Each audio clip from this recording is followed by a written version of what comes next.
జానపదం కొత్త ఆట నేర్చిందా పాపలాంటి లేత పదం పాఠశాలగా కూనలమ్మ జానపదం పల్లె దాటి వచ్చిందా చవళిల జానతనం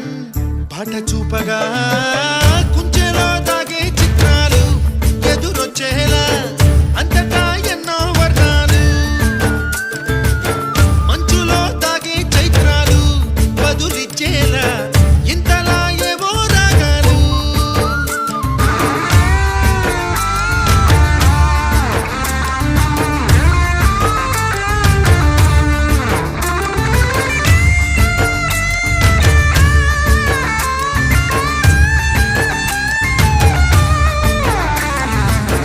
ఆకతాయి సందడిగా ఆగలేని తొందరగా